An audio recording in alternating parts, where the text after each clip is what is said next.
Good evening, everyone, and welcome to another edition of Sista2Sista. Today's topic, we said, was going to be about fathers. And I know it's a broad topic, but it's one that has been on my mind for some time. We know that Father's Day was last month gone, and obviously we celebrated it and did what we needed to do for that day. But there's certain things and questions and topics that I wanted to touch upon and have been just battling my mind, if that makes sense. So today, ladies, I am going to be your host, but then obviously everyone on here will be a co-host. You can join in with asking questions and sharing your opinion on things.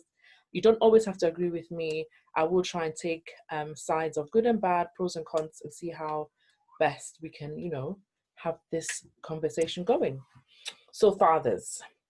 So I think the first question I would want to ask is, did you have a father around? Did you have your dad in your household? Was he present where you saw him go and come, where even if he's not present as in like physically, was he emotionally there for you, where you can say that actually if ever I had an issue or a problem or whatever, I was able to go to my dad and talk to him about it.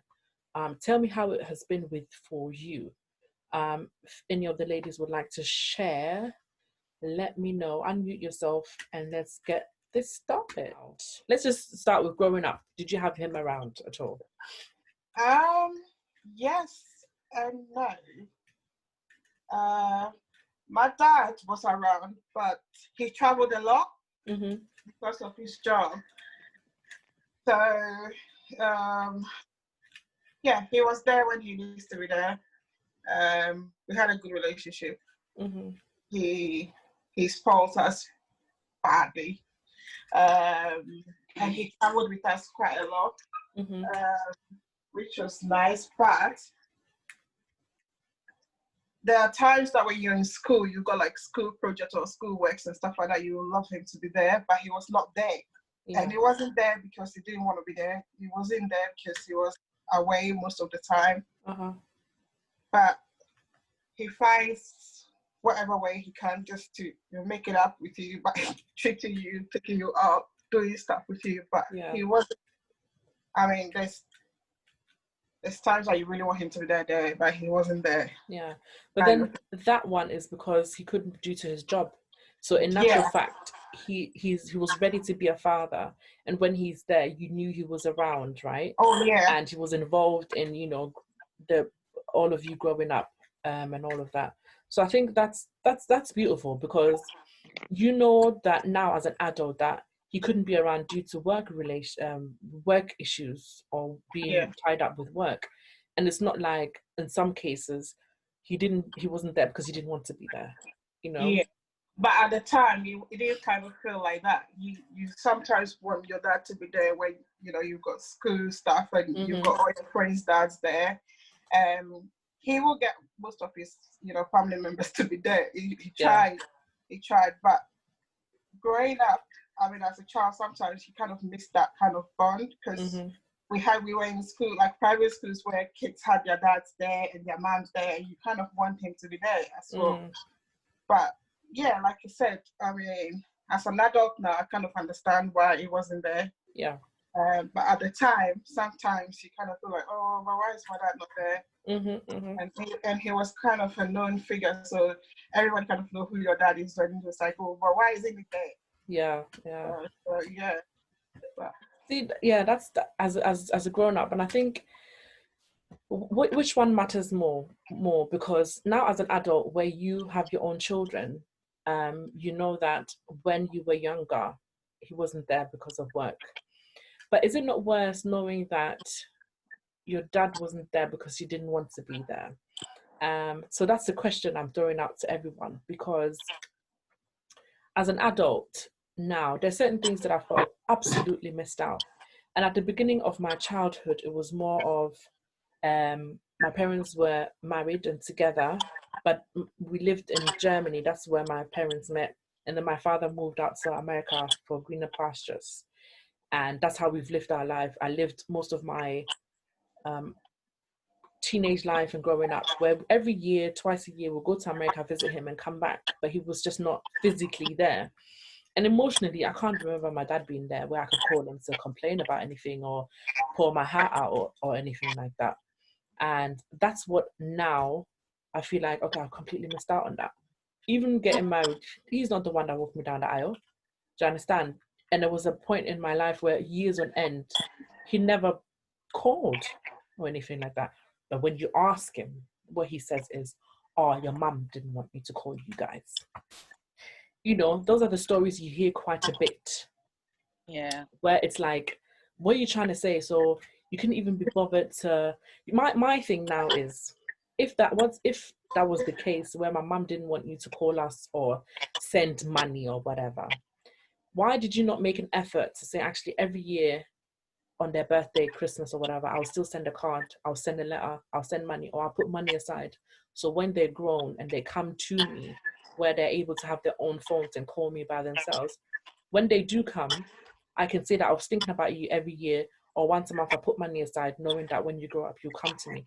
I don't know how that works. Nitz, what have you got to say about that? I think it is easy for, can you hear me? Yeah, I can hear you fine, yeah. I think it is easy for men to actually just blame it all on the mother. You know, I truly believe, I don't think that anyone can stop you from seeing your child. Mm-hmm. Do you know what I mean? If you really want to, that is. My story is different to yours. I had a great relationship with my dad when I was growing up. Mm-hmm. I was his handbag, as his friends used to call me. Mm-hmm. We used to go everywhere together. And it's just it is easy for men to blame, you know, the mother. However, I think, if, like you're saying, if you really want your kids to know that you made that effort, Mm-hmm.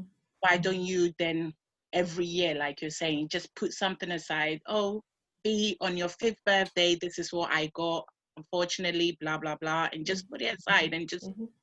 you know, do it every year, and Mm-hmm. in the hopes that maybe if the way is blocked, as you're saying, Mm-hmm. eventually when they get older, they Mm-hmm. will find their way to you. Mm-hmm. You know, but I also feel that sometimes most men tend to not make the effort when the kids are younger, because they feel that as they get older, they will come to me anyway. Mm-hmm. So I don't want no wahala. I'm not going to make the effort. If she doesn't Mm-hmm. want me to see the kids, okay. Eventually, when they get older, they will Mm-hmm. come to me. I have a Yeah. friend whose ex-husband's mother, so her mother-in-law, Mm-hmm. actually said that to her son: don't worry about the kids, they will come to you. To me, that's absolutely ridiculous, because would you have Yeah. want that for your children, that The you can thing say to is, them, this woman was a single mother raising her kids because her husband, and she's seeing that when her kids got older, they did not go to their dad. mm-hmm. So why would you then assume that, you know, that your grandkids will come to your son eventually when they get Yeah. older? Yeah. That is just a stupid advice to give to your child. But then, do you think it's due to not knowing better, not knowing anything different? Because that's how she has seen it. That's how she has done it single-handedly. So therefore, she thinks, me, I'm a woman. I did it. So you, as a woman, you should be able to do it and just deal with it. But then I'm No. sure when the kids were born, and at the Mm. time they were together or whatever, before anything happened, she was quite happy seeing her grandchildren and all of that. Yeah. Because what if now the woman decides, actually, because you are attached to this man, you can't also have a relationship with your grandchildren? Forget it and get on with it. I don't think she would like that either, because these kids. That is the case now. She doesn't have any relationship with her grandkids, and you know, maybe that's fine with her. You know, unfortunately, we we do have some mothers who mother cuddle their sons, and Yeah, you yeah, know, and just yeah. even as adults, they still continue to do it and not able to say, look, you're wrong in doing this, or you're wrong in doing that. Yeah. And when it comes to your child, don't play. Mm-hmm. Don't Mm-hmm. play with your child. You Yeah. know, at the end of the day, it has what went on has absolutely nothing to do with the child. The child didn't ask to be born. Yeah. Yeah. You, as two adults, made that decision. Yeah. So you need to step up. Yeah. I mean, again, I want to say that we're not trying to bash men. We're not No. trying to say that all of them are the same, because they're not. There's some amazing fathers out there. And I've been able to do some research on especially Black fathers that are out there that have like podcasts out, that have Instagram pages that are promoting being a father, you know, and they're absolutely loving it. And some of them were born ready, you Yeah. know, to be fathers. And I was watching Jada Pinkett Smith and Will Smith's one, Father's Day special they did on the red couch. And she said something that resonated with me completely. She said that she didn't have a father around. So the only way she knew what a father was like was through Will Smith, her husband. And that's exactly how I felt. I didn't have my father around so much, even though in the early years when I was much younger, um, it's funny that every now and then that's when I remember stuff, but I was much younger, where when my dad used to go out, he would go with me, and people didn't even know who my mother was because he would go with me wherever he was going. I was much younger then, because he moved to America when I was about 4 or 5. And this is the relationship, this is how we started. It started good, but it didn't carry on so good. So I saw being a what a father should be like through my husband, where he is so devoted and dedicated. Because to him, being married to me and having children means that she should be a father. That's it. Do you understand? But in some cases, that's not the case. Um, do you think, or anyone here, that culturally we are the way another woman would advise another her son to say that don't worry about you know, basically looking after your kids now, when they're older they will come to you? Is that a cultural thing? Is that it's not acceptable, I don't think. Is that a cultural thing? So Yeah. I was saying to what you said about, you know, mothers saying don't bother about, you know, doing anything for your kids or being that involved in your kids' lives because they will eventually come to you. I've never heard that, you Yeah. know, but if I kind of cast my mind back to like cultural behaviors in Ghana, I can see how this is possibly something that, you know, a philosophy that some people live by, Mm-hmm, that, mm-hmm. you know, ultimately, you know, children try to correct so many things when they grow up, even Mm-hmm. if they kind of form impressions while they're young. As they grow older and they start to understand different things about life, they try to fix things, sometimes things that they cannot fix. Mm-hmm. And the unfortunate side of that is a child can choose the parent that was in the wrong in the end because they Mm-hmm. didn't have that much access to them. Yeah. And so when you don't have so much access, it gives that parent the opportunity to only show you the bright side. Mm-hmm. And obviously, when most of the work is done, when you're kind of like in your mid-teens, you know, early 20s sort of thing, you don't need that much guidance. There's not so much anyone can kind of interfere with as far as like your decision making goes. So Mm-hmm. there's that as well. The advantage to kind of portray a better image when the child is older seems to be there for the Yeah. taking. Yeah, and I think it's in some cases that's their preference. They rather just wait until all that hard work, if you want to put it, is done, and they're just like they can reason for themselves. And then when by the time they get to me, I don't have to do none of the disciplining Yeah. and doing all the bits that needs to be done. And it just saddens me so much. But I'm glad that within our friendship circles and things like that, there are amazing fathers out there that take the Yes. responsibility, that take the bull by the horn and say, listen, I'm a father and it's super important to me. And I know Jens, I've known for, why am I calling Jens? It's Dita. Yeah, I've known him whatever works for you. I've known him for a while. I know he's got children, and he's an amazing father to his children. Oh, thank you. So it's lovely to see. I know my husband is a great father to his children. I know many of you here have amazing partners and husbands that are good fathers. So we applaud them for that, and we make them aware that they're good and they're doing something that's incredible, because it fills in a gap, and it teaches hopefully the generations to come on what to do and what not to do, hopefully. And I think some men, I find some men are actually don't want to be the good father because they're a guy and they're just, I don't know how to explain it, but there's some out there that just like, okay, yeah, I've had them, but it's, you know, it's a woman's responsibility to now grow them. I mean, there are a lot of women on here. Like, what do you, in your mind's eye, what is your vision of what a good father should be or do? Great question. I definitely personally think there's. Oh, sorry. Sorry, go on. Yeah, I was Wendy, going to go say, on. I definitely think there's, like, especially if you've got daughters, I definitely think there's something to what they say about you being, you know, her first example of what a good man should be and who she should then hold up. Men that she meets in later life, men that she meets, you have to treat me the way my dad treated me, because my dad showed me that I'm special. So, because I mean, I think for me, because my parents split just before I turned 16, and my dad moved to Ghana. But prior to that, he was in the house and everything, but I wouldn't say that I had a close relationship with him. He was like a typical old school Ghanaian. Like, he was kind of, he didn't do, to me, it seemed like he was always angry, where he wasn't necessarily always angry, but it was almost like he's all friendly, happy, smiley to, you know, their friends and stuff. But to us, it just felt like he was always angry. So me and my brothers were always closer to our mum, always. And then I think when they split up, then I think that's when he probably realized that, oh, because he moved to Ghana when they split. And I think that's when he realized that, you know, maybe he could possibly lose the relationship with his kids. So he kind of, in those days, it was the 90s, so, you know, we still wrote to each other.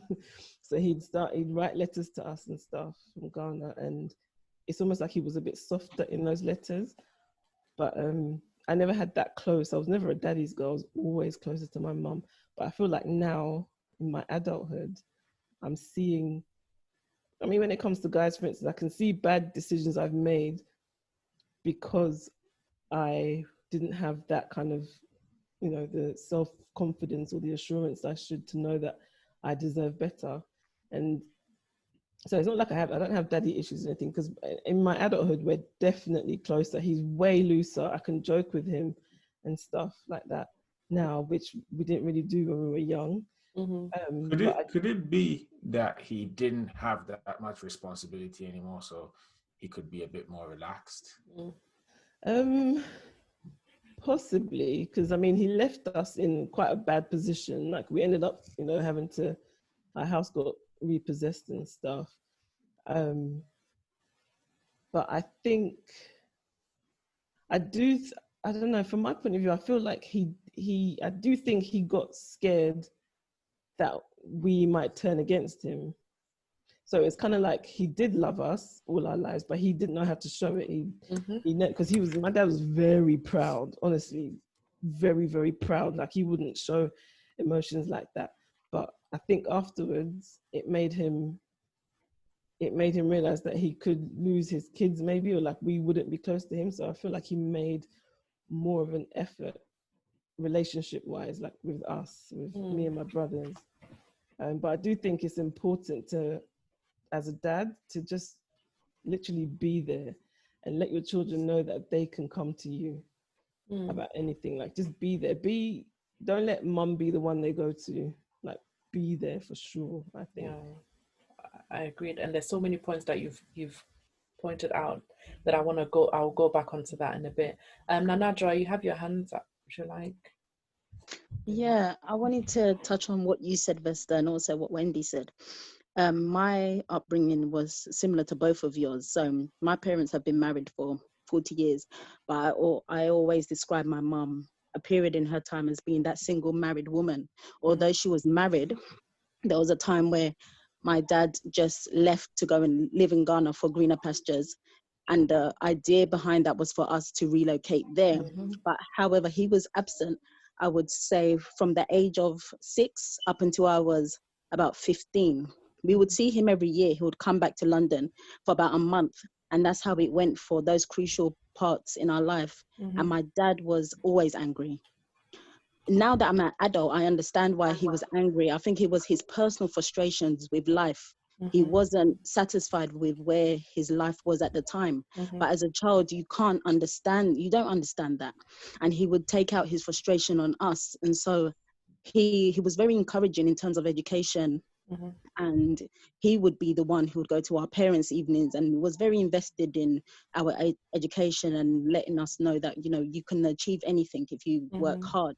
But in terms of being emotionally available, he was absent completely.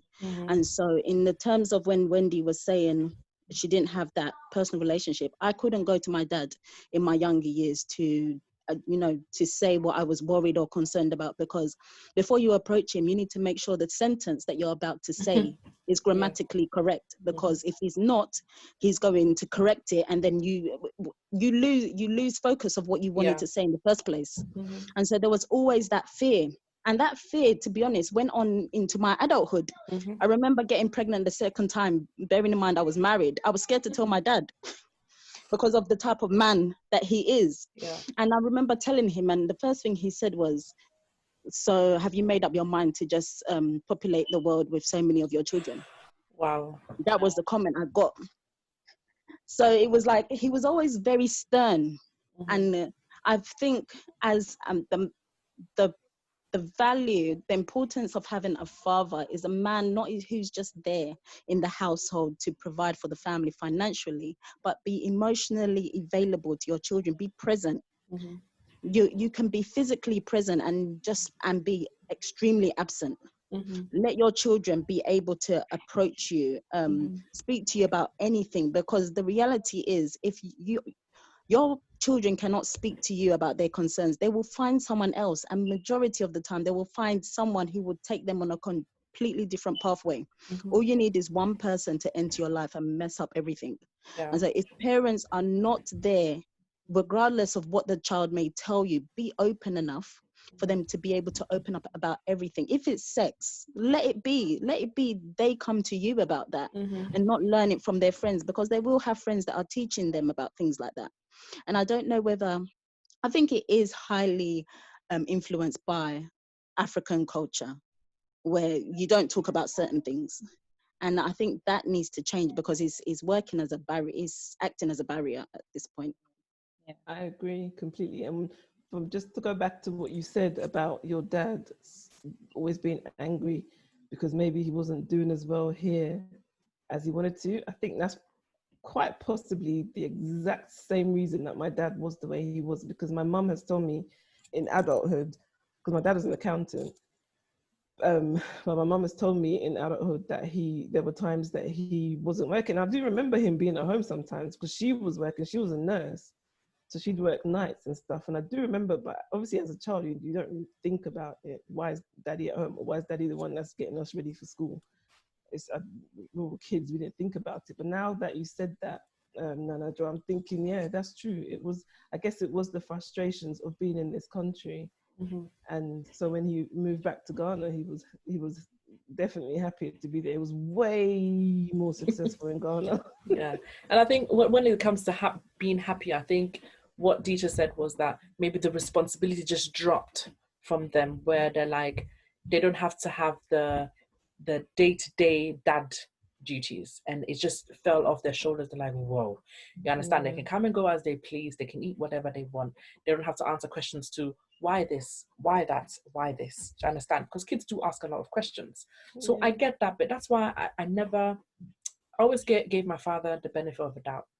That's why a couple of years ago I said to myself that, you know what, let me try and reach out to him and see how best we can fix this, because there's been a lot of rumors within our like family about him and what he's done and stuff like that, and it's just a lot. But then I said, you know what, let me forget about it, because my parents might not have a good relationship, but me and my dad can fix it. Plus now I've got children, I want them to have a granddad as well, so we need to try and see how that works. And I think it went pear-shaped, like so fast, so quickly, where it was like, why did I do this? But then on Father's Day, I couldn't even call him. I had forgotten to ring him. So my mom sent me a text around 10 p.m. and said, oh, have you called your dad? And I was like, oh, no, I haven't. I was busy celebrating my amazing, father here, that is to my children. And I was actually suppressing that feeling of doing it, because I just didn't want to do it. I didn't want him to sit there and feel happy about the fact that his child has called him. I didn't want that, because he wasn't there when I needed him. Let me tell you a story. The day that we decided, and we had set a date, my husband and I, to get married, to do the traditional engagement. My mom said, okay, cool. He hasn't been there. He hasn't really done anything. He hasn't called or nothing. But traditionally, we have to inform him so that if he has a representative from his side of the family that he wants to send, he can do that. And I said, Mom, I'm not interested like that. But Mom said, she has to do it, because if she doesn't do it, the backlash could potentially be worse. So I said, okay, cool. So my mom picked up the phone and called him. Prior to that, a week or two before that, we had heard that his oldest brother had passed. So my mom had called a couple of weeks ago to wish him her condolences and stuff. So then we called him that day and said, Dad, this is what's happening. I know I'm getting married and it is what it is. And then he just paused for 2 seconds and said, but have you not heard? My brother has passed away. And that is a bit more important than you getting married. Oh. Yeah. And then I was like, oh, cool. My mom just lost it, hung up the phone and said, this is the reason why me and your father are not together. This is the reason why he hasn't been around. And it's just went on and on and on. And I said, okay. I didn't even cry about it, didn't do nothing about it. It's just, it was what it was, do you understand? But now to think about it now, and it's been weeks now just building up, where I just thought, what a person. I don't want to use the word I want to use, but what a person, where you have the opportunity to be a father to another human being. Are you for real? You don't want that. So, am I interrupting you? We're going to say something. No, go on. And then after that, I'll have Pamela come in, if that's okay with everyone. But yeah, Dita, go on. Like, do you ever stop to kind of like process what may have been the factors that made these people the way they are? Yeah. Like, did you consider like your dad's parents? Yeah. How he grew up? Yeah. I think fathers that are born and kind of start their, shall we say, adult life in Ghana and move elsewhere. Mm-hmm. Also, for our generation, so I'll say for our parents, have to deal with the fact that this, let's say the last maybe 30, 40 years has been the era where women have been empowered and enabled to stand up for themselves, and there's a lot more opportunity. And all of a sudden, the expectations, gender expectations in that relationship start to falter. Mm-hmm. Because decision making becomes a two-way street. So you talked about your dad being out of work for a while, and those kind of situations, they move the balance somewhat, where maybe there's some sort of a lack of, shall we say, like due consideration to one gender. So maybe the mom didn't have too much of a say in a lot of things that were going on and how the money was being spent, and suddenly she's the one that's bringing all or most of the money in. So she has a bigger vote in the organization that becomes a family, and that also takes some unlearning for a man who thinks that everything is based upon his position to be kind of like the last person that decides what needs to be done. So there are some complications there, and I'm not justifying it for men, but I know that there are certain things that come along with the whole package that you don't understand, or you're saying that your dad was not kind of taking you getting married seriously and just was too absent, and your mom was like, yeah, that's why this didn't work out, that's the way this thing is. And he might have seen that growing up and thought, all right, so she's now allied with her, so I'm just gonna kind of consider them as a combined unit. Mm-hmm. That is working against me. So he sees your mom in you, and because he doesn't, I'm making assumptions here, but probably want to deal with your mom, you projecting your mom onto him is something that he doesn't want. So he just kind of cuts you off alongside with that. And I'm not justifying this, but mm-hmm. I think there are things that make these situations worse or kind of make them impossible to stop when they get moving. Mm-hmm. Yeah, I agree. I mean, all these factors, I think in my case, I have considered it. And I thought that, my father was very young when his mother passed. He never got to know her. He was raised by his sisters and his older brother.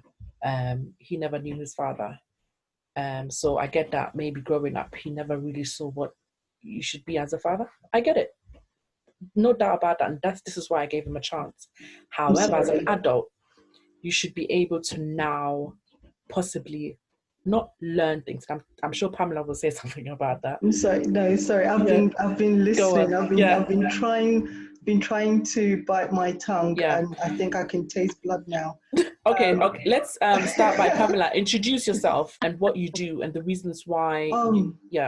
Maybe. We're having a sister chat. Don't. Okay. Sorry. I wanna stop the blood from pouring out. Pour it out of your mouth. Okay. Sorry. I think as a society, we've made it easy for men to get away with those kind of behaviors. As a community, we've made it easy for them. Now, yes, there are multiple factors why a father chooses to be absent from their child's life. There are some circumstances, safeguarding and all of that, where it might be necessary. However, for most people, I think they have been enabled to do that based on the culture and the society we have created for them. Yes, there's lots of factors, but the woman still stays. Are you saying that that woman does not have a background? That woman that is left with the children does not have other reasons for her to also abscond? But no, it's okay for the man to do that, but not for the women. I think the comment that was made earlier about the mother-in-law that says, don't worry, the children will come to you when they are at a certain age. Those thoughts are prevailing in our community because apart from the fact that a child may choose not to, and in some circumstances, it's even the mother that actually pushes the child to find that father later on in their life. But there's so much going on in my head because I've been trying to listen to everybody and I'm like, no, as a community, we need to stop excusing that behavior. Okay? I remember some years ago, I had a grown man, almost 50-year-old, whose relationship was coming to an end with his partner. And he had the audacity to call me, to tell me, tell your sister, your friend, tell your sister that once I leave this house, me and her are finished. I'm not coming back. The children, she can do whatever she likes with them. And I was angry that he had the audacity to call me to tell me such nonsense. And for the first time as an African girl, I said, Uncle, thank you for calling me. But please let me explain how insulting it is that you will think that it's okay for you to call me to tell this woman that when you chose to sleep with her, you had responsibilities and you chose to have children with her. If your relationship ends, your relationship does not end with your child. Yeah. And he says, no, but, and she's chucking me out. She's chucking me out. How do you expect? I said, the same way you found a reason to sleep with her, you have to find a reason to look after your child. Yeah. And I was so angered that this man felt it was okay for him to call me, to almost excuse himself out of his parental responsibility. I was angered by that. And I told him, you made a decision to have a child. Both of you made that decision. When your relationship ends, your relationship doesn't end. That's right. And years later, he is still in his child's life, even though the relationship did not continue.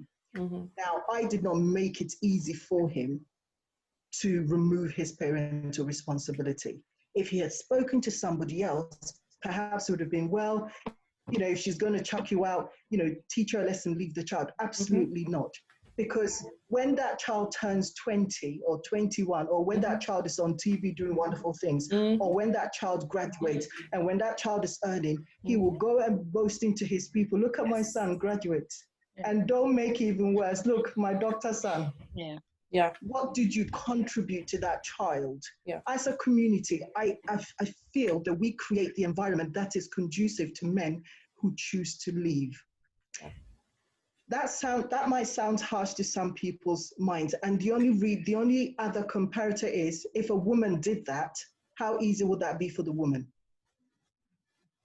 It wouldn't be. Somebody would probably go and drag her back into the family home to look after her children. Who drags the men back to come and look after the children? No one. The impact is not just on the child in the immediate sense, but having the identity and also having unresolved issue. What was the reason my father left? Is it something that could have been avoided? And they take a lot of their unresolved issues into their future relationships.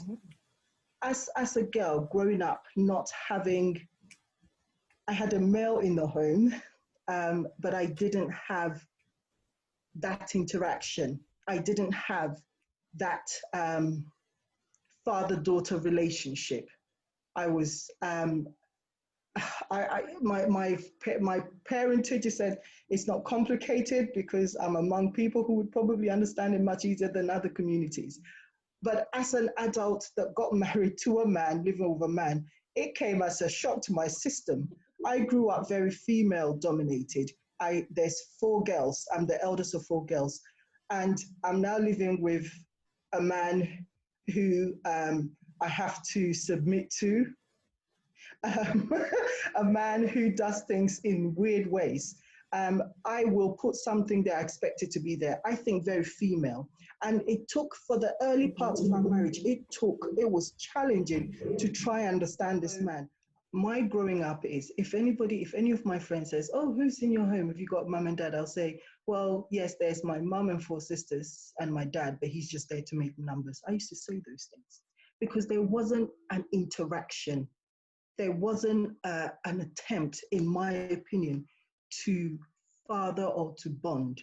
He did the old school thing. He went to work, he brought money. But then my mum also went to conversations. Work. Sorry? Did you have conversations with him? About what now?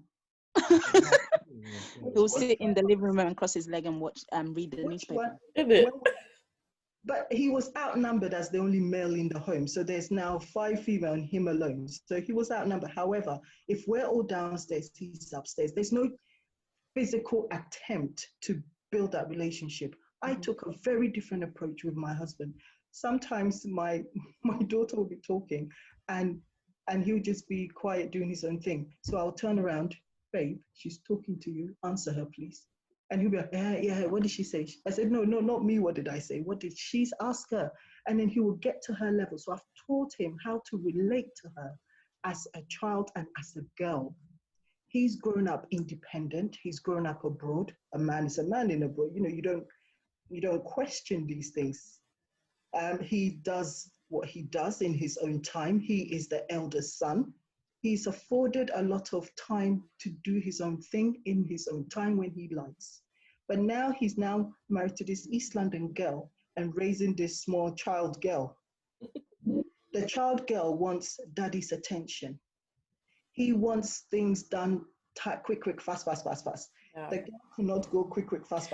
Do you think, actually, I'm going to ask you a question in a second regarding, you know how you go to baby and me classes and stuff, and before you have the baby, you go to like a class to introduce you into labor and things like that.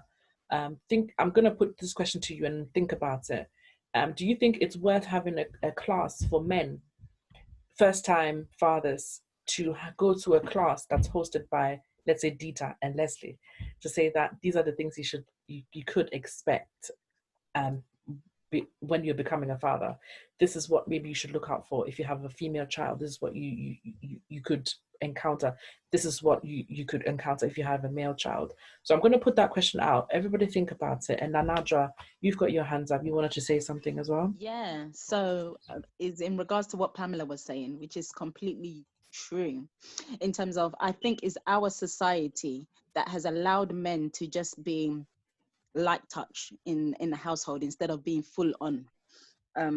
If the tables were turned and a woman, I'm sure there's some women that if they could leave their home and leave their children, they would, because we all know having children is stressful. I know some. Because there's sometimes I have 3 children below the age of 8, and sometimes I'm like, I just want to escape for a little while and then I'll come back later. But you know that as a society, you would be seen in a negative light and it's something that's not expected of you. I remember when I was pregnant with my second child, I had just given birth, maybe 3 weeks. My husband went to Ghana for an entire month. There were no questions about it.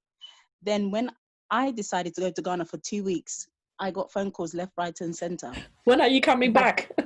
When it wasn't even when are you coming back? It was, don't you realize that you're a mother? You're leaving your children for who to look after them? And this is me, the man that I gave birth with, to look after them.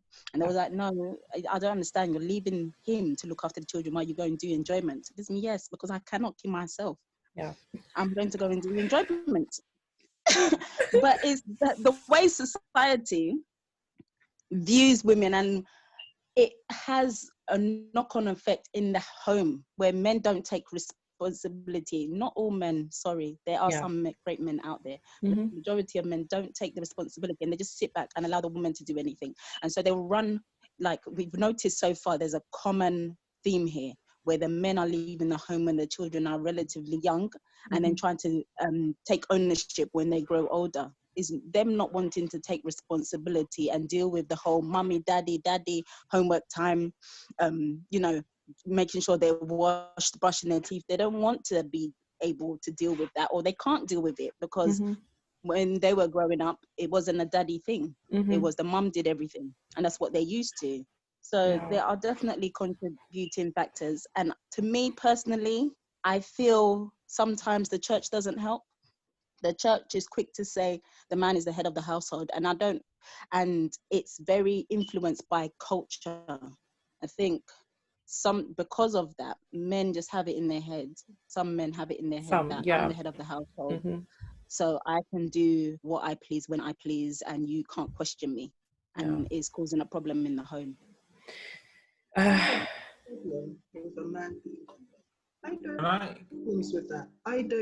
I want my husband to be the head because that means hopefully less responsibility for me. I don't mind. But when you are the head, it comes with responsibilities. And as a community, we need to remind them that. And anytime there is a discussion, especially among maybe, you know, I can only talk about my community and the conversations I have with people in my community, is that anytime we start to talk about men and women and husbands and wife in the home, they will always tell you, they will give you Bible quotation, wife, submit to your husband. And then I will let them talk. And then when the steam have come out, and then I'll say, do you remember, you know, men be the head as Christ loves the church. Jesus gave himself up. He killed himself for the church. What have you done recently? I don't think sacrifices for your family. That's where the problem is. It's about personal responsibility. And I will not excuse any man unless there are significant health, mental health, or other circumstances that prevent you from taking upon your responsibility. As a community, enough is enough that we continue to excuse that, because children are growing up with warped sense of identity, with unrealistic expectations, because they have not had a balanced view of life. Yeah. All right. Sorry, Pamela, I didn't want to cut you short. Dita, you wanted to say something regards I was just going to say, I don't think men have a problem dying for their families. We like to be the hero anyway. It's living for their families that seems to be a bit of a problem. You know, just being there. Don't want them dead. We want them truly alive. Don't take it. It's not literally. We don't want them dead. I don't want my husband. I want him to. I want to be able to, for my daughter to say, this is my dad. And when I was growing up, my dad was there for me. And as a result, and somebody mentioned this earlier, as a result, I know how I should be treated because my example came from my father. Yeah. Now, some of us didn't have that growing up. So we've had to learn it. And sometimes we've had to learn it in very murky waters. But by the grace of God, some of us managed to escape certain circumstances. Yeah, but then choosing a partner for yourself when you've had a bad example of a dad. I think some make conscious effort to really not go for someone that was your father. Like maybe if he was a drunkard, you would go for someone that possibly doesn't enjoy drinking, just so that you know that he wouldn't become like an AA representative. Yeah. So he doesn't go down that way. It's listen. So those are some of the characteristics that some people now pick, especially some females, and say that actually I want someone that's very into Christ, just so that he hasn't not necessarily read the books Genesis to Revelation, but knows the ramifications that come with unfaithfulness, lying, and not being responsible, and all of that, and understanding God's wrath, you know, when it comes to things like that. So I think there's some women that have made a conscious effort not to go down that road that their mum went on, or their grandma or whatever. But when you then think about it and you look deeper into it, it's just the same cycle, you know, but just in a different way. So yeah, I just I don't know, I just had to throw that in a bit. If that makes any sort of sense to Pamela at all, because I know how your mind works. I know what you do. This is not about male bashing. I think we have to, if we want something different, if we want a different outcome for our families, for our children, we're going to have to do something different. Clearly, some of the traditional ways haven't helped many of us. And if we continue to repeat those patterns, it's just going to continue to breed and bear the same fruit. And yes, you might go out looking for somebody who is solar opposite to, say, characteristics that you grew up observing. People change in life. You might have somebody who doesn't drink now, doesn't mean that they're going to be that same person 10 years down the line. Marriage and being in a relationship, whether in a marriage relationship or living together relationship, it reveals people's character, because you are two people trying to occupy the same space. You've grown up differently. You understand things differently. And it's not to say that women are perfect in this, because our behaviors could, really grate on the personality of a man, for example. So you've got somebody who's lived very independently, somebody who's lived very independently and has to now find a way to live together with another man. And it's challenging. Now, I've had to hold back a lot because I have to recognize that I'm not on this journey on my own. I am on the journey with another person. And they say that if you want to go far, go on your own. And if you want to go somewhere, go with somebody else. So I have to kind of hold back and not steam ahead and recognize that I'm not doing this on my own. So for me, what has worked with me is, yes, I have seen traits in my husband that I may particularly not like. And whilst he may be the more gentler person and not tell me about myself when he sees those behaviors, I have to find a way to make my partnership work. Actually, I wanted to ask you a question, Dita. How has your relationship been with your father? How was it? What was it like? Because obviously you are a guy, a man, a father, and also you've got a son and a daughter. Yeah. Can you tell us what? So, yeah, sure. So I had zero relationship with my dad because he did a runner. He was in my life till I was about 4 years old. So my dad was German, and he met my mother in Ghana, had myself and my sister, and we moved to Germany, and we were there for about 3 years. Now, this is in about 1982, thereabouts. So Germany wasn't what it is now, multicultural and no race issues. It was very difficult for my sister and myself and my mother, being kind of like the skin tone that we were, to kind of blend in.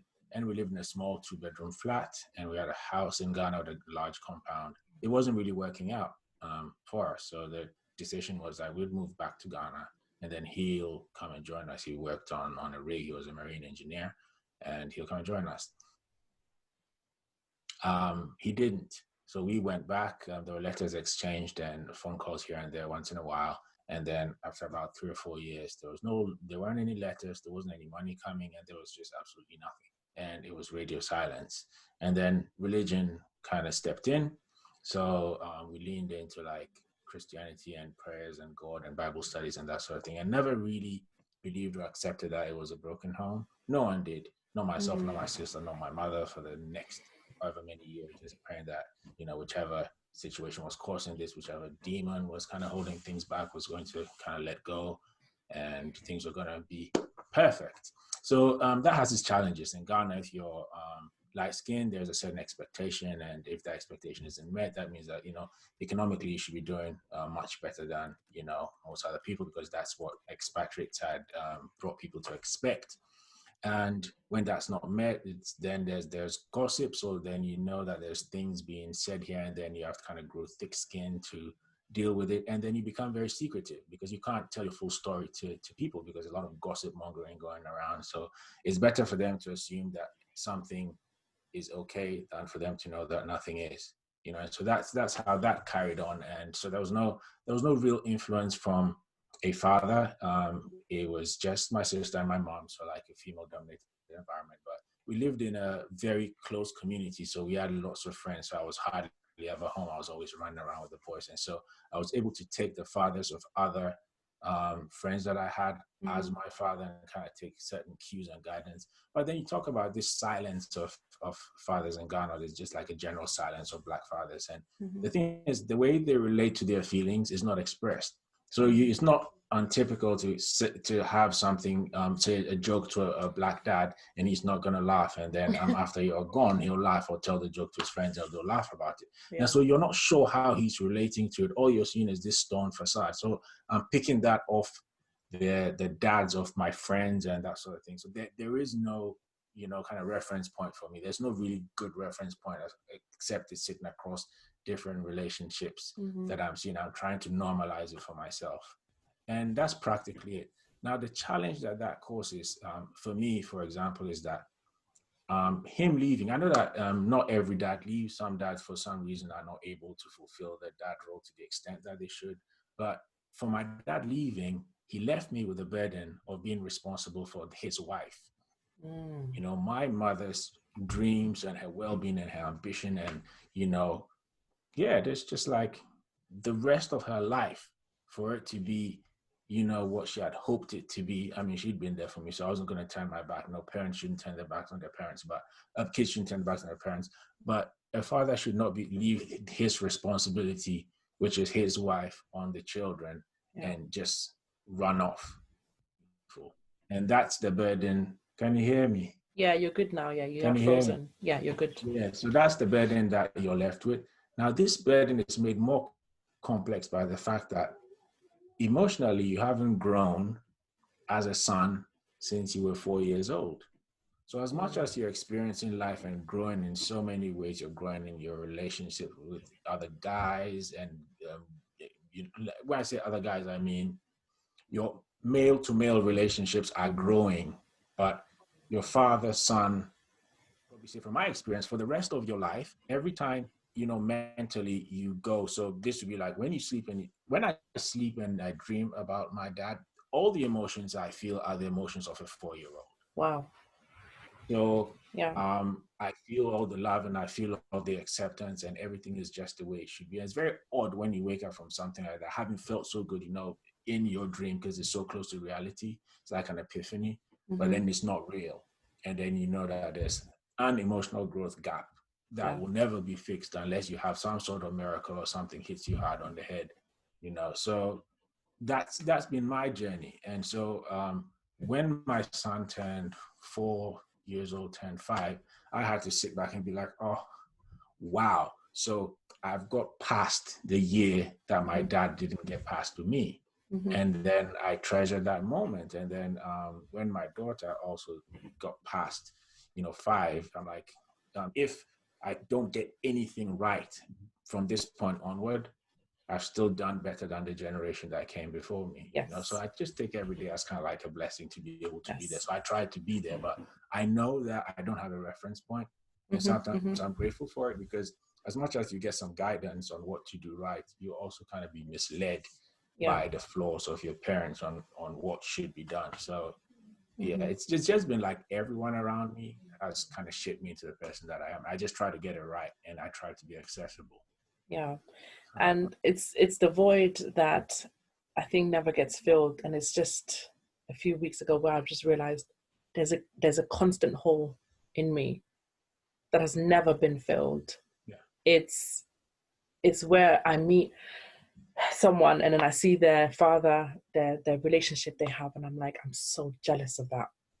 I just did not have it. And even though my father, he's not dead, he's there, but he doesn't, I don't think, ever sit back and wish that relationship, because he's got people around him where he's like a father to them. He sends them money for their education and stuff like that. So he's got that sense of responsibility of somewhat for other people's kids, if that makes sense, but not for his own. Yeah. So I just look at there's some men I look up to that, especially in the church, that are leaders in their church. And I look at that and I say, I wish that was my dad. Because, it's just really odd. And that void has only crept up more and more in the last few years. And I don't know what it is. And this is why I think this topic came up, where I've just realized, I sat down one day and I realized that, if I had a father that was like my husband is to my children now, I still grew up okay, don't get me wrong. I had an amazing mother that was very forceful, that was very instrumental in the choices I made and all of that. And I made conscious decisions of certain things that I wanted and didn't want in my life. However, not having that father and knowing that he's not actually passed away, but he just doesn't want to make the effort, sometimes just makes me really angry. So it's interesting you say that from a daughter's point of view, from a child's point of view. And some years prior to that, I got to a position where I thought, okay, so my background, I was raised by, it sounds so strange to come out of my mouth, but because growing up, it was not words that I used, but I was raised by my mum and my stepdad. The word stepdad sounds so unfamiliar because there was never an option of stepdad, it was your dad. And, there's a gap between myself and my siblings. And essentially, out of the four of us, I'm the odd one out in that I'm the one with a different father. And there is a significantly marked difference between the way I relate in the home and the way my sisters related. And growing up, my siblings did not know that we had different fathers until they were in their 20s. Oh, wow. I'm in the same situation as well. Oh, wow. We should form a support group, Nix, after this aside. And the day they found out, it was the most bizarre. I wasn't there when they found out. It was the most bizarre. How come they found out? What happened? Let me expose myself. Oh, sorry. So they found out because I was in a situation where it could have been really, really disastrous in so many ways. Okay. And so, this is the story my sisters tell me. They were in a car, my mum driving, and she's made a phone call to Ghana. My biological father lives in Ghana. So she's made a phone call to Ghana to say, you better call your daughter and talk to your daughter. And my sisters think, but Mum, why are you calling Ghana? Dad's at home in East London. Yeah. Who's laughing at me? Don't laugh at me. You've got your own issues. I know. So this is how my sister, the bolder one, says, Mum, why are you calling Ghana? But Dad is here. And she just went, shut up. This is what they're telling me. And they said, and she just kept saying, you better call her. And this is, my parents do not really have, my biological father and my mum don't really have a relationship. So for her to have called, she was at desperate point to save her daughter from this man that's trying to deceive her. And my sisters heard something that they've never heard in their life. And later on, I did not know this had happened. Later on, probably a couple of weeks or so later on, my sisters said something. And the impact of it was amazing for me. And they said, Pamela, now that we know, we see it now. And I didn't, and I pretend I didn't know what they're talking about. One of my sisters says, Pamela, I always knew something wasn't right. I always knew there was a difference, but I couldn't get it. And now I know. And I went to my home and I cried bucket loads. Because all the things that I had kept in my head, the things that I was not able to express, the things that I was seeing, that I was thinking, is it because he's not my dad? Or is it because all those things, I thought as a child in that mixed family, I thought I was seeing things, or I was being overly sensitive to certain things. But for her to now say that I get it, she says, now I see it. I always knew there was a difference. I see it. Now, yes, I lived with a father in the home. So even whilst we're talking about fathers and perhaps fathers who are not physically there, even the ones that are physically there, if they do not make that effort to parent and to father, the impact is just as damaging as if that father was physically absent. Yeah. So I had a physically absent father, and then I had a physical present father, but I did not have a relationship. Mm-hmm. So Question, can I ask? yes, Pamela, did you know that your father was different growing up? You said your sisters didn't.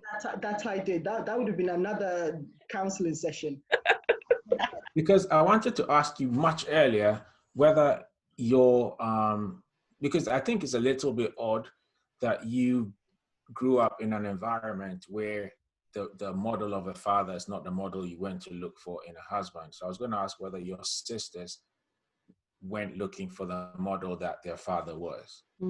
Brother Gents, you give me so much credit that you think I'm intelligent enough to have a model that I was looking for, a model type of husband. God bless you for giving me that credit. I didn't know what I was looking for. I tell you, even if a good man stood in front of me, I would not have recognized a good man. I wouldn't know. I grew up very female minded. Everything I thought about was from a female perspective because I didn't have any other way of thinking. And the reason I'm answering it in this way is, as I've got older, I have reflected on the decisions and the choices that I've made. And I can pinpoint a number of good men in my life much earlier before I met my husband. I didn't recognize it as that. For some of them, I would have thought this one's a bit too soft. It's too soft. He needs to be a bit more rough and ready. Because I knew I lived in an environment where I'm always doing my own thing. And I remember somebody once said to me, "Why do you always go for the challenge? Make life easy for yourself." And I didn't understand what this man is talking about. What do you mean? This is all I've known. So if somebody was an option of easy, I would have thought, what's wrong with him? Something's up with him. That something's not quite right. Yeah. I would not have even recognized a good man if he stood right in front of me. Yeah. I would have probably thought this man is too gentle, not strong enough. No, I did not have. I've learned about good men through living with my husband and through the good men who have fathered me in my adult life. Mm-hmm. Men of women I have called my adopted mothers whose husbands have chosen to show me a different type of a man. To talk to Nitz about her experience, because obviously she also was the one that was saying that she had similar experience to Pamela, where her siblings always thought they had the same parents. So yeah, and it's my story is totally different from Pamela's one. I actually grew up with my biological father in Ghana, and when his marriage to my mom went sour and my mom moved to the UK, when I was about 12, she came to Ghana to get me. She had remarried my stepdad, and I remember when on our way in the plane, I remember asking my mom, "Oh, so what do I call, my stepdad?" Mm-hmm. And she said to me, "Well, you can either call him Mr. blah blah, you can either call him an uncle, or you can either call him dad, but you can never call him by his first name." So I was like, okay, but obviously that was like a respect thing, Culturally, yeah. So I chose to call him dad. My siblings, we have different surnames, and I remember when they were kids, they asked my mom, "How come we have different surnames?" And I think my mom threw it out there that, "Oh, in our culture, sometimes, some of the kids take, names from grandparents and great grandparents, and I mean, they were young enough to just accept that." Mm-hmm. But eventually, as they got older, they realized, wait, no, it's not right. We don't accept that anymore. That is not like the reason why. But my stepdad didn't treat me any different to his biological kids. If anything, I think he went above and beyond for me. Like he is an incredible person, so it was just eventually just my brother coming out and saying, look, Mum, we don't accept that anymore. How come Nits has got different surnames to us? Mm-hmm. And they were at that age where we couldn't lie anymore. And we're just like, yeah, okay, you guys are from different fathers, and but he's never seen me. Well, as far as I am concerned, he's never looked at me as his stepchild. Mm-hmm. We even look alike. Yeah. So unless I actually tell you that that's my stepdad, Mm-hmm. you're not gonna know. Yeah. And your relationship now with your own father, what did it change when you moved? It didn't. I was a little daddy's girl. Like I said, his friends used to call me his handbag because he used to take me everywhere. My father, unfortunately, is no more. Mm-hmm. But in my life, I am blessed with two great father figures. Like two great. I had my biological father, who was amazing, an amazing father. Not so much a great husband, but he was an amazing father. Yeah. And then I have my stepdad, who is like just fantastic. He's a great father and he's a great husband as well. So it's like I grew up with two fantastic men in my life, two great examples, I will say. Yeah, you get two and some of us get none. How does that work? I know. I got really lucky. I got really extremely lucky. And and this is what I always say to some men that I know that maybe are playing up with their kids. I have great memories from both my fathers, and that is something that no one can ever take away from me. Like if my mum, who she has never done it, if she was ever to sit down and bash my biological dad, I would say, wait, that's not the man that I know, because I have fantastic memories. And I think when earlier on a question was asked, what we think makes a great dad, I think as a man, building memories with your kids is such an important factor in their well-being, because no one can ever take that away from them. Yeah. I could, someone could bash them and say he was this, he was that, but that child has got the memory of, daddy coming home and them going to the park. It's not about what you can buy them, because as we all know with kids, you buy them something today, they'll be excited for today, and then tomorrow they throw that away and want something else. But if you have that memory of doing things and them having conversations with you and then being able to come to you, approach you, have that respect. They will have that respect to know how far they can go, but they know that they can still come to you and talk to you about any, certain things. Yeah. And it's just, I think that is what makes a great father, just being opening enough for your kids to be able to come and express their feelings to you, and you just being there for them. So yeah, that's how my siblings found out. Eventually we had to tell them in the end, which this is the fair. reason why you have a different surname, and this is the reason why she has a different surname. So yeah, so as I said before, Nit's got two, some of us got none. And this is what it is. But I'm gonna ask Leslie a question. If the choir you've got in the living room has at all quietened down, please. Yeah. So what I was gonna ask you is, how was your experience growing up with a father? Did you ever yes, how was it? I think before I go on to the next question. I think it was brilliant. I can't even complain about my dad. Maybe my mum will have a few complaints about his going out, but I think for me it was great because when we wanted him, he was there. I've never known him not to be there. In the early years when he was traveling a lot, I was young, so I wouldn't even remember. And I think for the most part, we were with him. So that was fine. My dad passed away when I was 21. I just turned 21. So I think for now, what I remember of him, unfortunately, is when I need to think hard before I can go beyond when he got sick. My dad was sick for quite a few years before he passed away.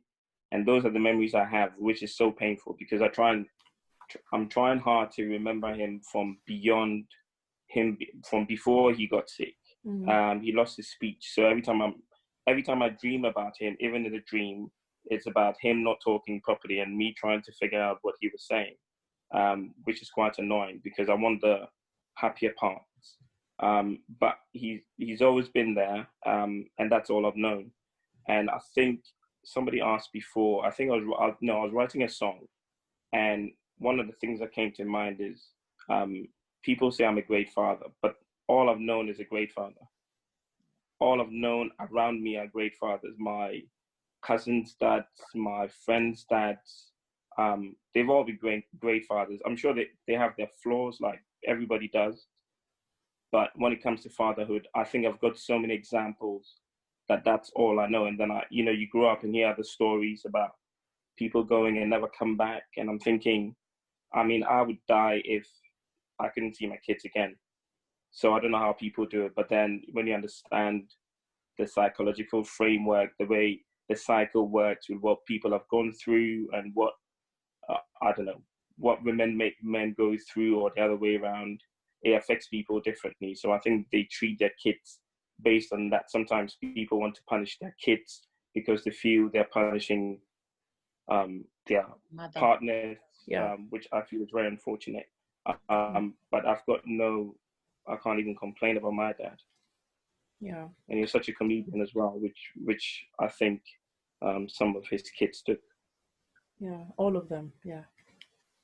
I think unfortunately some of the stories that I've heard about fathers that leave their kids, is that mostly some of them leave the mother and then leave the children because they're trying to punish the mother for whatever it is that, the reason why they are not together anymore. And that is, to me, is really a really, really sad decision to take. It's so painful. It's so painful when you think about it. It's so painful. And I think, I always think that regardless of what has gone on between the two parents, as a woman, you should never try to stop a man from seeing your kids unless you feel they are in danger. That's a different thing. And as a man, you should never try stop seeing your kids. You shouldn't walk away from a relationship with the mother and then walk away from the relationship with your kids. Yeah. It's not the kids' fault. And as Pamela mentioned earlier on, we need to stop making excuses and, and just like as a society to stop thinking that, it's okay for the man to just walk away. And then if a woman walks away, then she's a bad mother. Oh my God, how could she do that? Oh, it's like the end of the world kind of thing. But it's okay for a man to decide, I can't deal with this hustle of mom, dad, I want some peace and quiet. I can't deal with the homeschooling, so I'm just gonna bugger off, and just leave it to the mom to deal with it. It's just, it's not fair. It's not, and I think it's something that needs to go out. Why is that? There was a story about a guy who lived with his mum all his life. Dad was still alive, but wasn't in the picture. And he didn't want to know anything about his dad. He used to hate any speech about his dad just annoyed him.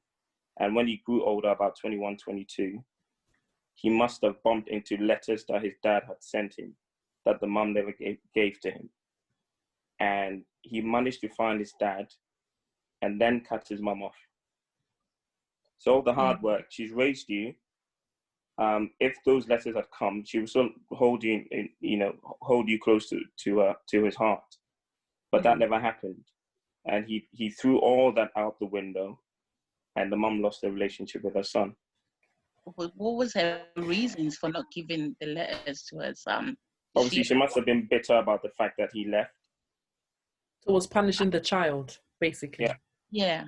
I mean, for all those years, you have denied your child from having a relationship with his father because of your bitterness. And I think it's common. I think lots of people do that. Yeah, it's very common. I think it comes back down to the level of maturity. Because I remember, Vesta, you mentioned about how your mum told you to contact your dad to say Yeah. Happy Father's Day. Yeah. And I see that that's a regular thing where the women tend to be the ones who, in order to maintain some type of relationship with the father, a friendship, let's say, they will encourage the children to not say anything negative about the father, not say things, because I could say from my own household, even though we could see certain things were happening within my parents' marriage, if we said anything negative, my mum would tell us off, even though she knew what we were saying was right. However, sometimes there are some men who they will say negative things in the presence of the children because of bitterness. So it all comes down to maturity. You get some mums that will badmouth all men in the presence of their children, and that's not helpful, and it's not healthy either. So it's about being mature and knowing that you don't need to be in the relationship with that person, but in order to maintain some type of normality for your children, just remain cordial. Yeah. That's what I would. Yeah. I am almost inclined to think that maybe as a society, we're just going to have to force men to be fathers. And I say force men, and again, it's not all men, it's not all fathers. So if we look at, say, some of the examples, if in the Western world that we live in, say in England, if we were that way inclined, we'll go to child maintenance. Now, you know, there's something about where your treasure is, your heart is also. If you know that every month you're forking out money for something, your mind is on it. You're physically reminded every month that money is going to this child. It's sad that we have to break it down to that basic level of using money for people to stay in their child's life. Now, I know some, again, I can only talk about the people that I know. From, say, there's a few Ghanaian people that I've heard their experience, and when they wanted to go through the legal route, they were almost witch hunted that this woman is trying to frustrate the man's life by taking official route. The man is leaving, I'm taking you to the child maintenance people. That equates to the woman being almost like the devil in the man's life. Now, no amount of money that an absent father gives to their child is going to be enough unless he's giving thousands of pounds. Yeah, but they don't get it. They don't understand that. When you physically leave the home, your child still needs to be fed. Your child still needs a roof over their head. Your child still needs school supplies and all of that. Now, it gets really, really difficult when we start talking about parents and fathers in particular, because what we don't, bashing men and bashing fathers, absent fathers, is not going to help.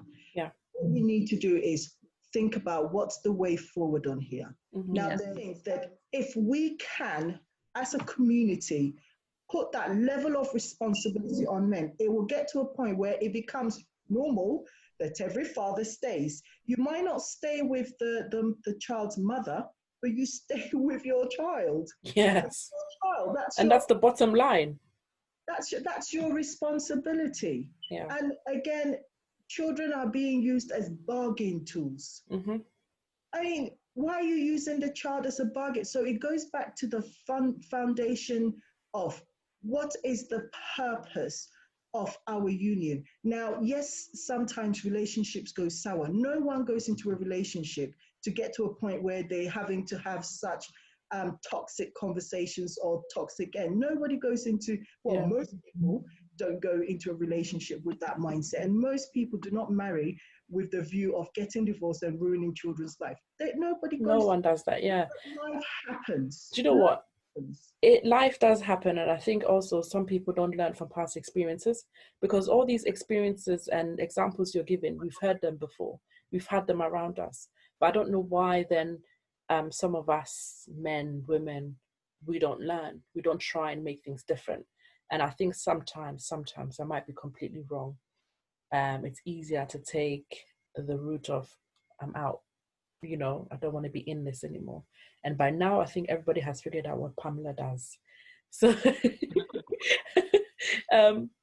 Wendy, you had a question for Dita.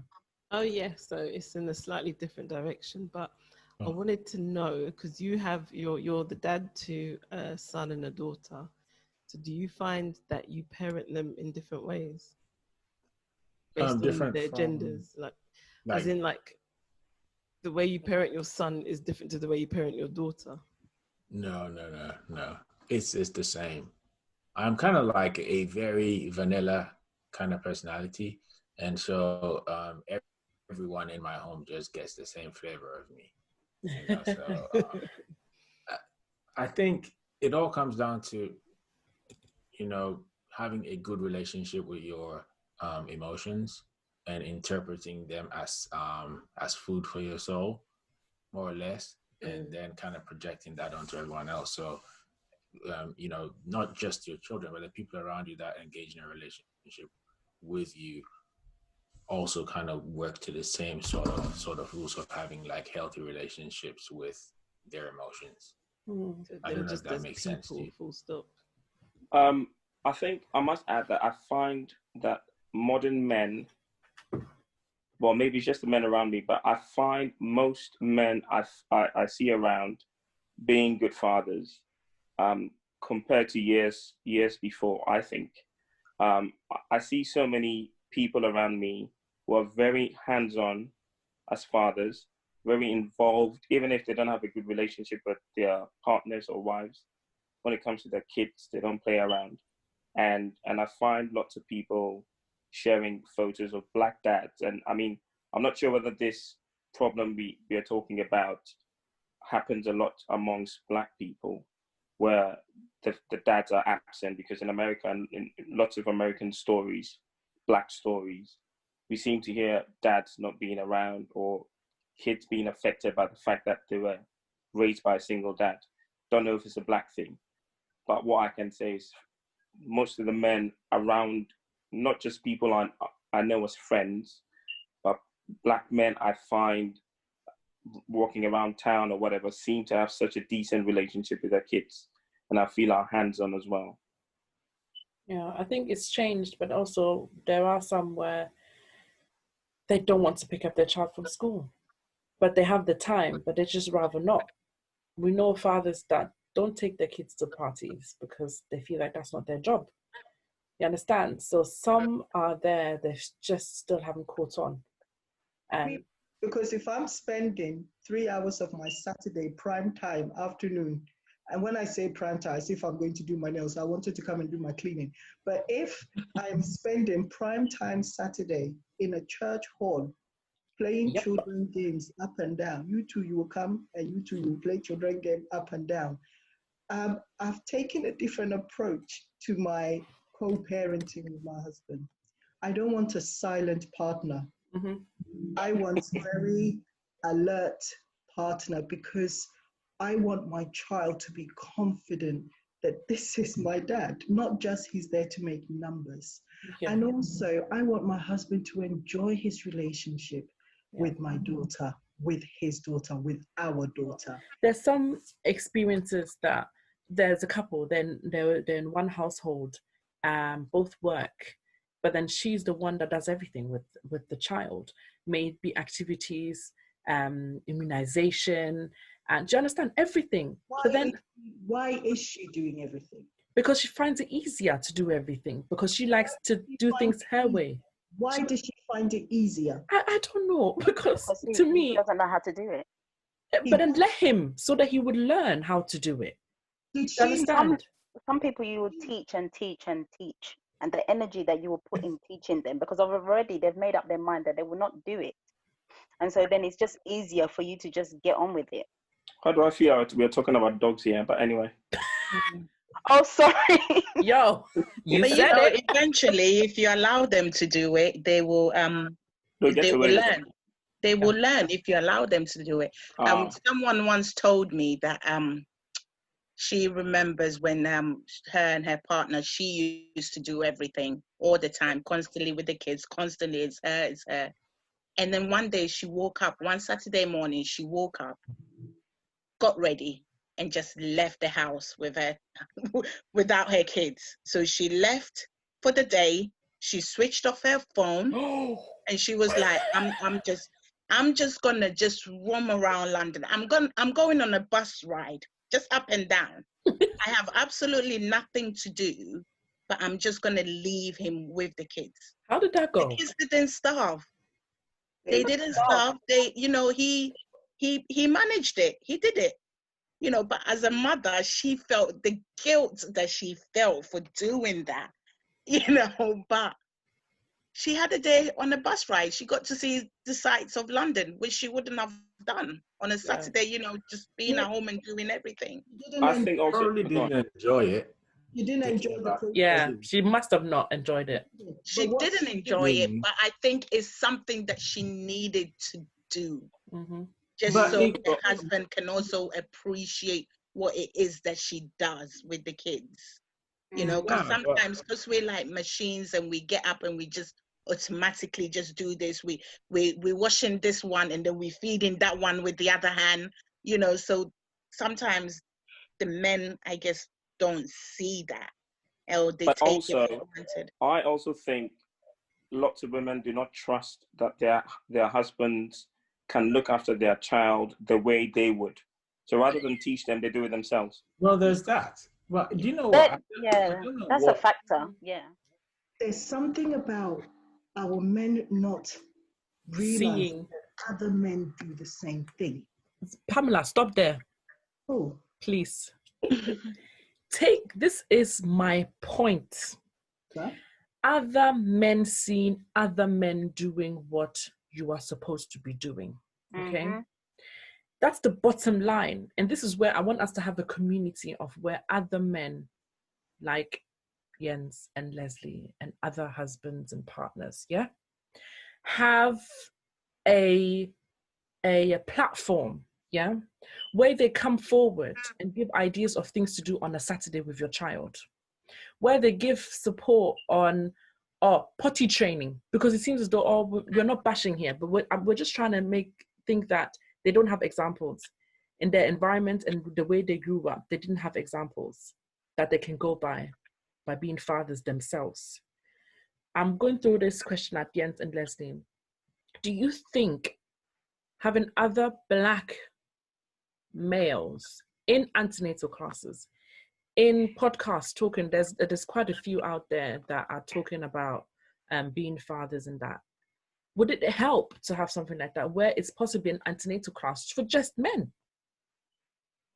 Definitely, I think it would. And I think when Geneva was about 3, this is something we discussed, me and Herbert, remember? Me, Herbert, and a few others. It wasn't about potty training, no, we didn't discuss that, but we discussed taking them to games or to the park together and things like that. And it wasn't for that purpose. I think maybe for them as well, but I think for me, because it's 2 daughters, I just find that the relationship between daughters and dads is extremely vital. Yeah. I think how you raise your daughters is how they are going to find the right men. Mm-hmm. So I just feel like that's what that would be needed. If there's a point where there's a podcast or there's a man club or man with daughters club or man with children club or whatever, definitely would help. Yeah. But I noticed that most of you start by saying, we're not bashing men here. Just reminds me of people saying, I'm not racist, but Black people really annoy me. Please start the club for the men. I have to say something about a father-daughter's relationship is so important. Mm-hmm. However, when it's said that, the way the father, the way the relationship is with the father and the daughter is how the daughter is going to choose, her future husband or, the men that come in her life. Unfortunately, that wasn't the situation for me. You know, like I said, I had two great fathers growing up, you know, two great examples. I had one that, you know, my biological father, who was a great, great man. But like I said before, I don't think he was, well, a great father, but I don't think he was that good a husband. Mm-hmm. And then I have my stepdad, who is a great father and a great husband, Mm-hmm. you know, because him and my mom are totally opposite, but it works. Mm-hmm. Mm-hmm. But unfortunately, as much as I saw those two examples, Mm-hmm. it didn't reflect my life choices in men. Mm-hmm. So I think, you know, it doesn't always Oh yeah, go like that. I agree. I it think, can't always go yeah, like that. yeah. It doesn't always go like that. So, you know, but then in saying that as well, I think something that I took from my mum and my stepdad's relationship is that the way that I see my stepdad is with my mum, I sort of kind of like expect that from my partner, kind of thing, if it makes sense. Like, he is very calm, he's an African man, but he does not mind getting up and dishing his own food and washing his plate and stuff like that. You know, he's just a gentle soul. Mm-hmm. And I kind of want that kind of, you know, that's what I want in a man. Mm-hmm. But I tend to choose the opposite of that as well. It's so warm and wonderful to see a man interacting so positively with his children, and they laughing and they giggling. It's, you know, having two parents means that you can help each other. You're co-parenting. It's not him against me and me against him.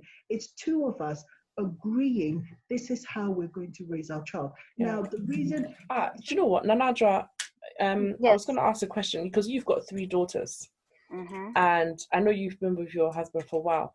How does he relate to your kids as well? You know, having 3 daughters, and obviously you being the female in the house as well. How is that? And knowing that, you know, you came from a household where your dad was very stern, however, he wanted you to excel in your education and stuff. To be honest, I got with a man who is very similar to my dad. So he's very stern with them. Mm. He plays around with them. He's not so focused on education the way my dad was. Mm-hmm. And I just think in general, he's not really academic in that sense. Mm-hmm. But I have to instigate a lot of things. I have to say, okay, they haven't done their homework. I need to think for him. And Mm-hmm. sometimes I find that very draining. Mm-hmm. So I have to be the one to initiate. Have you checked their homework? Have you done this? Go on daughter dates. Mm-hmm. Do things with them. And sometimes, I know we mentioned about if we don't make allowances for these things, and if you don't push them to do it, then they'll just relax and not do it. Mm-hmm. But at the same time, it can be very draining for you as a woman, because we have married a man and we do want our men to step up, and we don't want our men to become our children As well, yeah. And you know, and sometimes I feel, this is for me personally, I feel like my husband begins to feel like my child. Mm-hmm. But yeah, I find it very difficult at times. Yeah, it's trying to find that balance where you don't want Trying to have to find do a balance. Yeah, where you don't want to have to do everything because your way actually works. Yeah, I mean, I'm in a situation where I am a single parent, and to me, as you probably can tell from our conversation, I am big on memories. And, you know, like my kid's father, just having memories, you know, the kind of relationship that I had with my fathers, you know. So it's not about the money at all. It's about you coming and just getting them and just doing silly things with them, just taking them out, you know, and giving me the break as well. You know, you could pay thousands of pounds that my son is not, or my daughter is not gonna value that in the long run. Do you know what I mean? It's gonna be about oh, I remember when me and daddy went here. I remember when daddy did this. That is more important than the money in my circumstances. But it's just it's very hard. Like when Pamela, you were saying that, you know, we need to communicate and let them know what it is that we want and communicate very well. But sometimes if you're dealing with someone that doesn't hear it, you know, is very hard to constantly have to do that all the time. It gets quite tiring where you're just like, okay, sort it, kind of thing, you know. So yeah, it's hard, and I don't deny that. But you know, it's hard, and one of the things that I started to think about and change my thinking, and again, it's please, you know, we have different home settings, Nit. So what might work for me might not work for your setting, but because everybody's relationships are very different, everybody's family dynamics are very different. And I started to think, how do I get across to my husband? Or how do I get across to the person in my life that I'm experiencing challenge with? And one of the things that I made a conscious effort is doing is I'm going to do whatever it takes to have an outcome that I'm looking for. And the outcome is one that benefits both of us, benefits and our child too. And I want him to enjoy his family, our family, and I want to enjoy the family. So it's not always about the child. It's about, I got married to you because I liked you, and I'm going to try and do my part. And, you know, we don't go into marriage to do 50-50. Because if you're doing 50-50, you're only giving your 50%. And he's giving, that still does not equate to 100. His 100 and your 100 comes 200. So if you're both going in, I'll do my little bit, you do your bit, and I went in there, I said, look, I am committed to this relationship. I'm seeing this. I'm not happy with it. And it's kind of developing a communication culture in your marriage early on. And there was a time that again, we've grown up differently. I've grown up in the West, he's grown up differently. And I'm hearing myself say those words. I don't think he's hearing them in the same way. So I had to step back and reflect on the way I communicate with my husband. But I wanted to go back on something that Jens said, which was, if you can give me one or two things and keep it really snappy and short, because I have to edit this,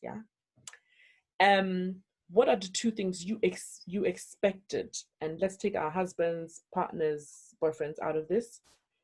In a man, as a father, what did you want? Two things or two or three things that you wanted. We need to keep it very short and snappy. Can I start with Nits, maybe? What are the two things that I expected? That you want, that's for you. It sums up a father, that you wanted your partner to be in your children's life. But this is before maybe you met him, or before you met anybody that you wanted to settle down with. Just a father that is available to his kids, you know, just, you know, being there, being present, even if you're not in a relationship with the, you know, the mother of your kids, just be present. Have some form of a routine with your kids, so you are in constant communication with them, or you see them all the time. Just someone that is open enough for his kids to be able to approach him and speak to him, you know, when, you know, and don't, like I said, you know, you have to have respect for your parents, but just be open enough so your kids know how far they can go. They will come to you and tell you things, and not feel like, oh my God, look at daddy sitting there with, you know, with a stern face, we can't approach him. Just someone that is open and someone that is available. Okay, basically. So we've got, okay, Nanadra. Honestly, keeping it to two words is going to be very difficult. If you want to say more, you can, as long as you can keep it snappy. You just want a man that is a man, that takes responsibility, that is a leader. I think sometimes people think being a leader is just you dictating. Is being a good leader is to serve. So someone that serves their family, puts their family at the forefront of their mind every day. That's all I'm asking for. Yeah. Don't ask for much. Yeah. Yeah. Yeah. I think that's Okay, good one there. Yeah. Pamela? Or shall I come back to you? I feel really awful because you all sound like you knew what you wanted in a father for your children. But I don't think I even thought like that before I got married. I don't think I even thought what kind of quality will he have to be the father of my children. I'm being honest. I don't think I thought that far. Okay. And even if I was thinking, I would have been thinking based on my circumstance that I would want. I'm thinking now, I want a father who takes interest in what his child or children is up to. Interest, because you can be physically present but not take interest. Yeah. And I want my children's father to have interest in what they're doing. And having interest means that they will be responsible. They will invest the time. They will invest the resources. So I want you to be interested and actually forget the wanted. Sometimes we don't want to do certain things, even as mothers, because we're exhausted. Yeah. But interested and out of the interest, because I'm interested in my child. I'm interested in her future. I'm interested in her present. So if you're interested, you're going to then invest in it. Yeah. So again, I don't think. That's a great point, Pamela. That's a really great point. Yeah. Yeah, I think that's fair to say. Yeah. Wendy, do you have anything that you would want your partner, husband, as a father? What is it that you would want? I think I agree with what Pamela's saying in terms of taking interest in your child, because I think for me, like in terms of my dad, if I think, educationally, career-wise, he had his idea of what he wanted me to be. He wanted me to study political science, which I don't even know what that means. And, he knew what, I was going to be an accountant, or I was going to be, and nothing I ever did in life as a child pointed towards that. I was so media. I loved magazines. I loved showbiz. I loved the music industry. I loved writing. But he didn't pay attention to any of that, because in his head, I'm going to do what it is that he thinks, makes you successful. So I think, a man who will actually, notice his kids and make them feel safe and make them feel loved. I think that's just, and show his love. Like, I don't want somebody who can't express himself to his children. I want someone who will, because I didn't come from an I love you family. Yeah. That it's implied. You should know. Yeah, exactly. So I'd like a man who's comfortable saying that to his kids and letting them know that. Letting them know. He loves them. Yeah, basically. Yeah. You know what? With mine, it's simple: commitment. I just wanted a father that was committed to me as a child. That's all I wanted. You did not have to be committed to my mother. I want you to be committed to me and my brother. That's it. And then, because for me, that's all I want, because that's what I didn't have. And I want that in my children's lives, for someone to be committed. And then when you're in it, you take part in every aspect of their lives. When it goes to taking them to activities and all that, because before I wasn't working, so I could take them. Now I'm working. We're both doing it. He more so than I am. So commitment is the most important thing for me. Commitment. Yeah. Definitely. So let's see. Are you here still? Are we with the children? I'm here. Hiya. So what advice can you give a man that's yet to become a father? If you can sum it up, but from maybe your own experiences as a father, and you having your father around, and having Jens as a friend and all of that, what would you give? Keep it snappy. No, I just I think you need to be ready for the responsibility. People just think it's nice to be called daddy, but it comes with a lot of responsibility. It comes with a lot of people are these are little things who aspire to be as great as you because they see you as a superhero and things like that. So for me, responsibility, I'll tell them to be ready for it. If you know your responsibility cuts across just one child, please just have one. If it's two, have two. Don't go and have five and then three of them piss you off. Is my thing. And I was just saying to Jens earlier today about how sometimes I rush to go and pick the kids. I'm just doing everything I can to pick them up from school because I feel like I don't want to tell somebody to do it. They didn't have the kids. I had the kids. So unless it's practically impossible for me to do it, I would do everything I can to make sure that I'm there for them. If it's attending whatever, a party, if it's attending a speech day or whatever, I will make sure I'm there rather than just shift the responsibility because of my selfishness. So, yeah. Do you think that, Les, a question for you? Yeah. Do you think that just because, a father is not living in the same household as, his kids or whatever, their responsibilities should lessen? Do you think that you do all these things, obviously, because you and B are married and you guys live in the same household? But if, for example, someone that doesn't live in the same household, should they not make the same effort for, I think they should. As for that one, it has to happen. And I think one of the things I live by is the fact that I would hate my kids not to remember me being a part of their upbringing. That will annoy me so much. They have to know that we were both there. So even if I was not living here, and I know that every Saturday, and especially because if I know that the kids are living with the mum, I would know she does 80% of looking after them. So there should be some form of a routine, right? I think there should be some form of a routine. Yeah. I think it's also healthy for the child as well to look forward to last Saturday of the month, Daddy's taking me to football. Yeah. I think it's important. And you know what? I also agree with certain things that different people do, where the co-parenting is so tight, they actually move to the closest proximity of that child so that if anything happens, whatever reason, the mom can't pick up from school, they are not far, And I think that's some of the efforts that we as a community have to instill in our men, that don't move so far away. Don't try and live your life elsewhere.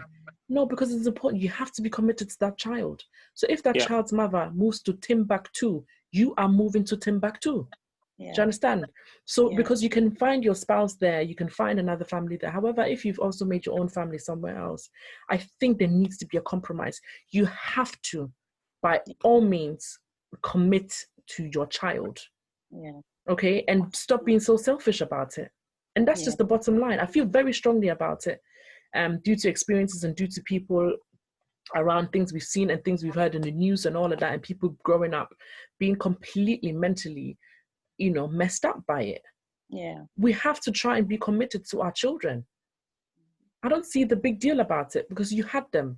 Do you understand? You gave them a name. You wanted them to be there. The day you laid down with that woman, you made that decision. So therefore, be committed to that child. Definitely agree. I've lost count of the amount of times that I've had to leave work to pick up my kids from school because, they're not well or something. Just before, and there's nobody else to do it. Just before the shutdown, the lockdown, I dropped my kids off to school, drove off about 2 minutes, and then as I dropped the kids off, my daughter ran into the school, and as she got to her classroom, she coughed. Right, and I had just turned the corner from the school, and the school called me, and I was like, what is going on? I just dropped them off. And they were like, oh, your daughter coughed, and, with the situation, you have to come and pick her up. We can't have her in school. And I'm like, she probably coughed because she ran into the school. Yeah. So it was a way of her catching her breath. I mean, I came off, lockdown, I came on lockdown earlier than most because of that. Because they told me that my daughter needs to self-isolate for 2 weeks because she coughed.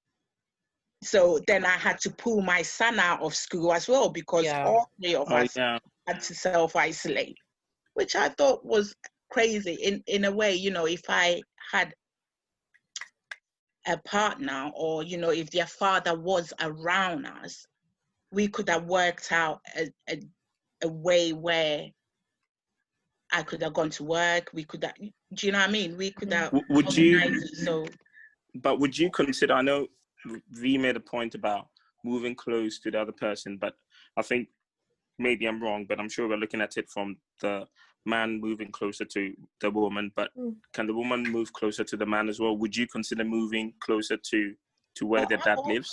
I've always lived there, and he used to always live around the area as well. It was him that moved further away. But for me to, no, I haven't actually thought about that. No, I because I have a network of people around me that help me in situations. Like I said, I get caught up. And it would have been easier. It would be easier for him to move. I get that bit completely. Yeah, because you've got the kids and he doesn't, so it would be easier to pack just his 2 bags and move closer.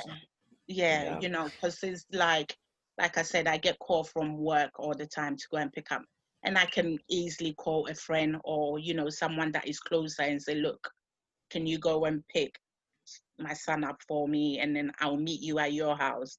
It's just because they are closer, they're able to get to my son quicker.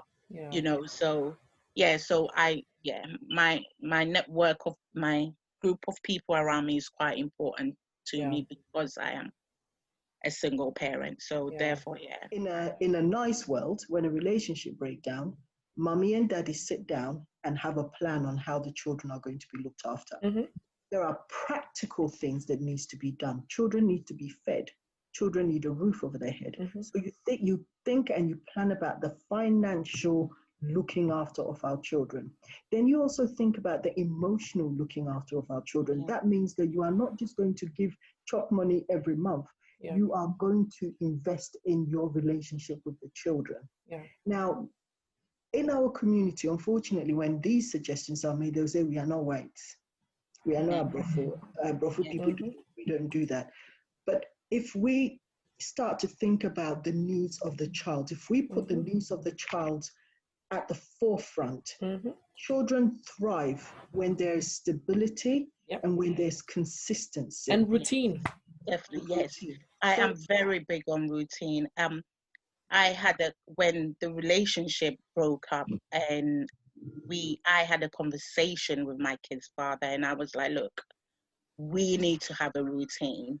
You know, it's either maybe every other weekend, once a month, at least there's a routine in place. My daughter is 7 now, and I was constantly saying it until we got to a point where I just gave up, because I wasn't being heard. Because as far as he was concerned, they were his kids, and he should be able to see them whenever he likes. Fair enough. But at the same time, there has to be some form of a routine where they know, okay, this Saturday we go into daddy's for the weekend.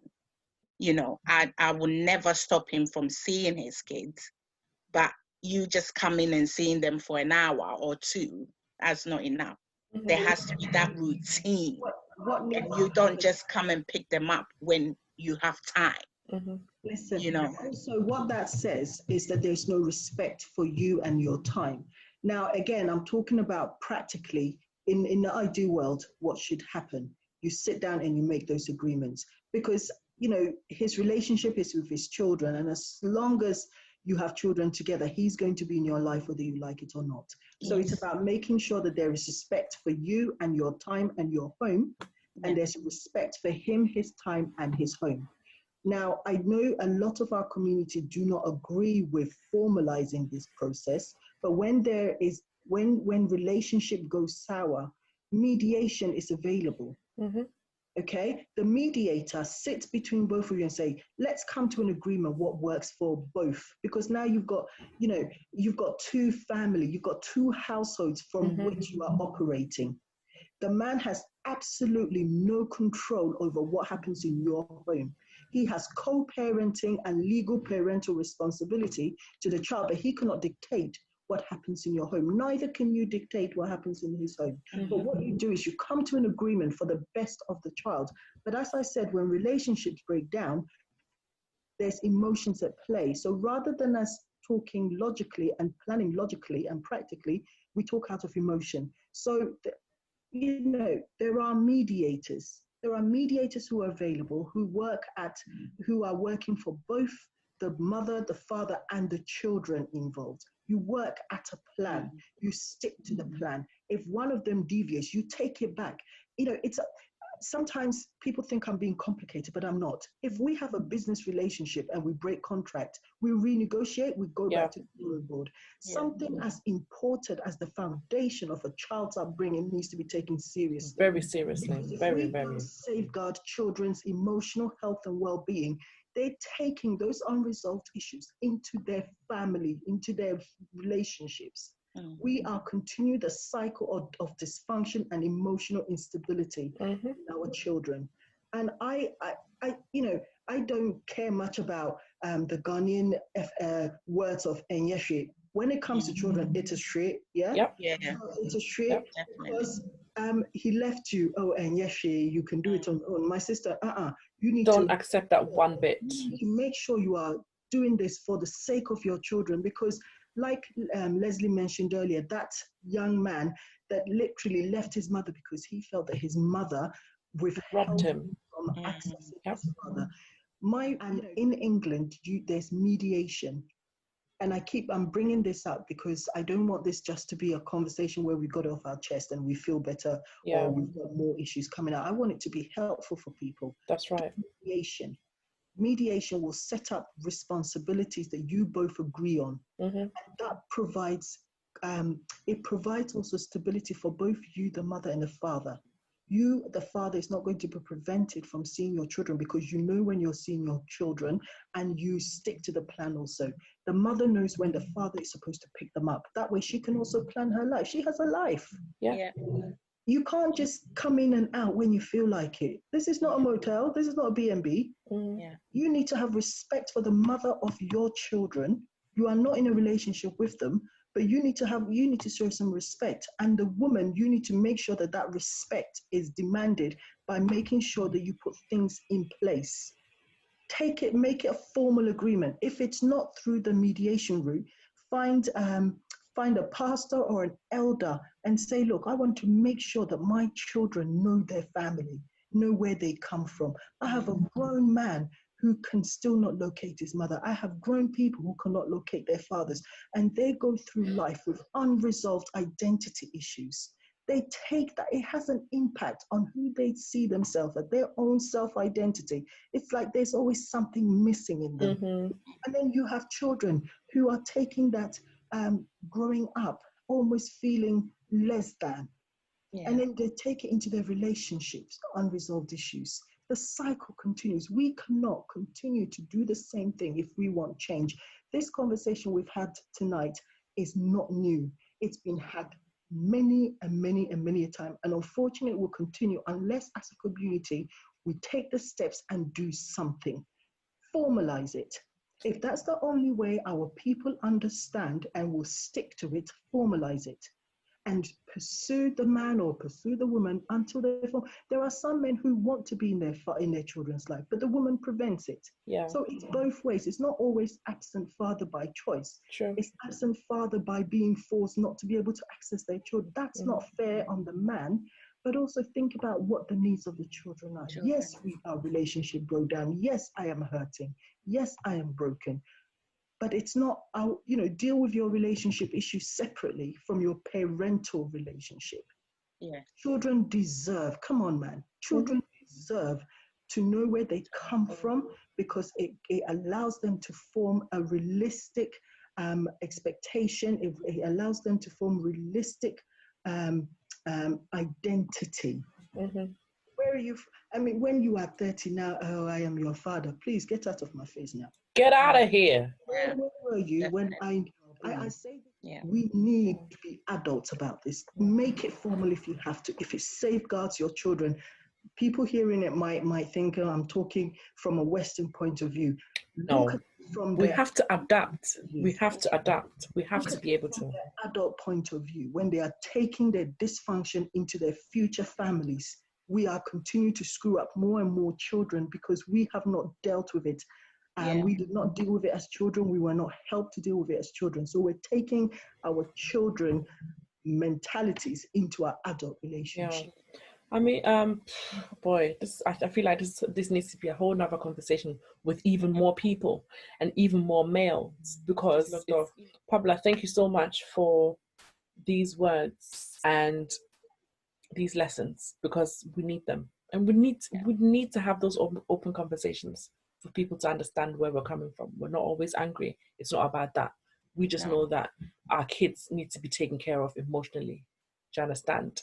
And mentally, and that's it. That's the bottom line for most of us here. So we have shared a lot, and yes, thank you guys so much for coming together. We've had a lot of ladies joining us, and again, we always put a time to say an hour and a half, and then already we've been talking for 3. So it's been amazing. Thank you all so much, and this is the end of another brilliant Sister to Sister talk.